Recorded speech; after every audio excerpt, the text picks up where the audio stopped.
Did you really spend 9 or 10 years in your 40s trying to raise money for a film? No, I tried raising money. The first time I tried to raise money for anything was I was in my 50s already. And nobody wants to give any money. Because if they're a professional investor and they know what they're doing, they're not going to invest in a movie. But they don't want to take a risk. And a movie is the highest risk venture you can get into. So you would have to I found that the most likely people to invest in a movie were people who loved movies and all their life, secretly or not too secretly, wanted to be a part of a movie, but never had the chance or pass up the chance. People that had big film collections in their basements. People used to play in rock and roll bands and they miss performing in front of a group. Other people just want to meet the pretty girls, actresses at the parties. But almost every time, and this is we're raising like $500 or $200 or $1,000 maybe, that at the very last minute, they would live the life up until that point where they had to write the check.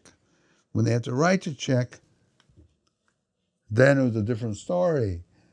Then somebody, their husband or wife or their business manager or best friend, would tell them that it's a risk. And in one case, we had a guy who I talked to in Chicago when I was there, and 6 months later he was coming to Los Angeles. So we really did our homework. We did offices with storyboard art on the wall and actors' photos and things. The night before, he called me up and he said, "I'll see you tomorrow at 10 a.m. I'm really excited about this." Next morning at 9 o'clock, my wife said I can't do it. Another time, we did a whole dog and pony show right here in my house. We had a party for this one guy from the Middle East. He came in and he was really excited. And I had girls dressed as sexy cave girls in fur bikinis, and we had food, we had drinks. I had a videotape I put together that went for hours of nothing but clips from dinosaur movies, and he was all jazzed. And the next day he decided, no, I think this money, I'm going to invest this money in property in Malibu or Santa Monica or somewhere, which about a week later all went down in a flood. So we lost everything. So I found out that these people, the big talkers with the big bankrolls, they're the least likely people to put money in.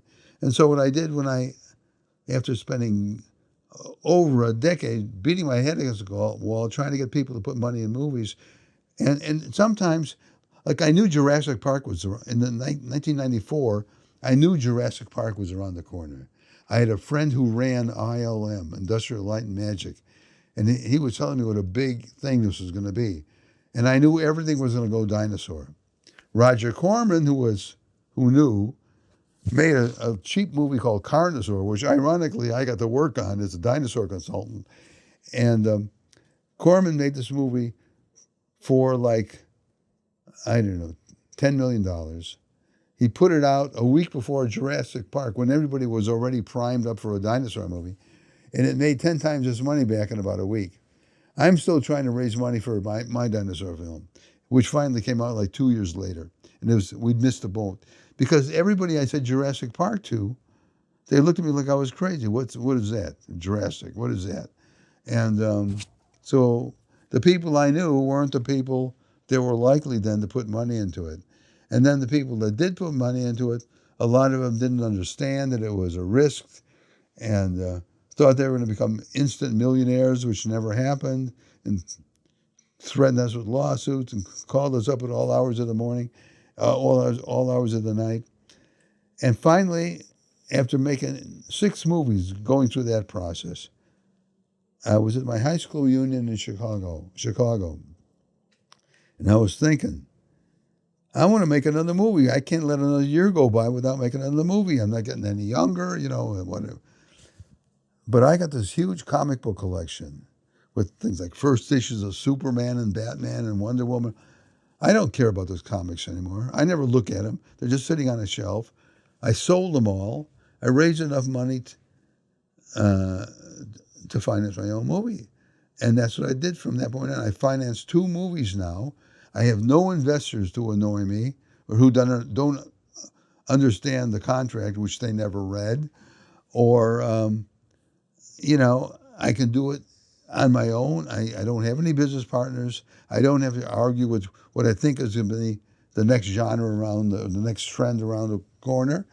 And everything worked out nice. So if the movie makes its money back, I don't have to share it with anybody. If it bombs, I don't have anybody to answer to. But I still had that wonderful experience of making a movie, seeing it all come together, one step by the next step. Seeing it all come, when you start out, you got an idea in your head. You can see the movie in your head. When it's all done, you can see it on the screen. And how close what you're seeing, what you're watching, resembles what you originally imagined. And if it's close or even halfway close, that's a great rush. That's a great feeling. So you felt that no one would take you seriously at 50 or after? No, that's what I thought. Because I was on a mountaintop. We were scouting locations for Dinosaur Valley Girls. I was at a mountaintop looking down into the valley.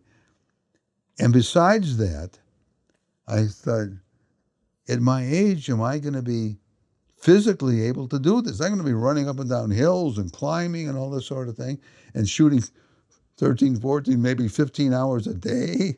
Can I do this? Will I survive it? And I survived it just fine, with a lot of movies after that.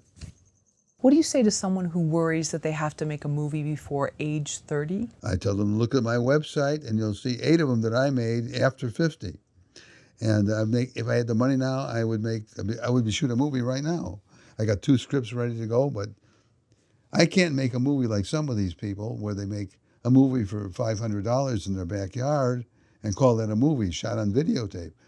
I spend at least $150,000 when I make a movie. I hire SAG actors, pay them SAG wages and all that. We pay for permits when we have to. I do it the right way, but they're still low budget, and we try to make them look like they cost $1 million.